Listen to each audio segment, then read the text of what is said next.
Hi, I'm Jay Rossiter from YOS Platforms, and I just sat through this presentation for remote development, and just a couple of comments off the top of my head.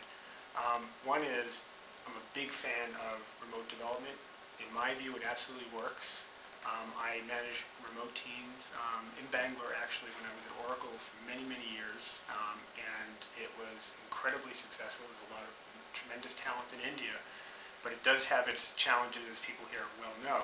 And this is the first time I've seen an attempt to actually break down the constituent parts, the variables involved in remote development, and measure it and score it, which I think is really, really valuable, because it lets you kind of zero in and address where the problems are. But some things on top of, in addition to what I saw here, that I think are really important. One is the incredible importance around detailing and being a little more formal in the handoff in terms of communication and specs and things like that, I think are very important.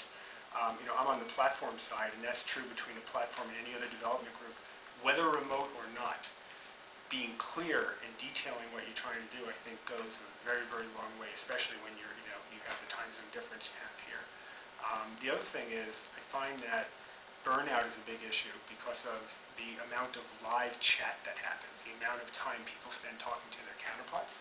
And I'd suggest that we start measuring and formally measuring, kind of like you're doing here, where the time is going, and then trying to kill or change the process around time spent that's unnecessary, and using perhaps some asynchronous tools, some online tools to deal with that kind of exchange, also requiring a little more formalization. I hear at Yahoo a lot that formalizing things can slow things down, but actually in my experience, and I've been at Yahoo a year now and I deal with many, many properties, is it makes it go faster, because when things are done in an ad hoc manner between organizations or between geographies, in the end, one group comes back with lots of last-minute requirements that requires rewriting a bunch of stuff, and in the end, it doesn't really save you anything.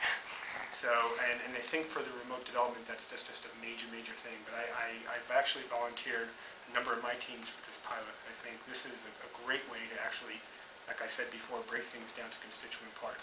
Let's get it right. The remote development model works.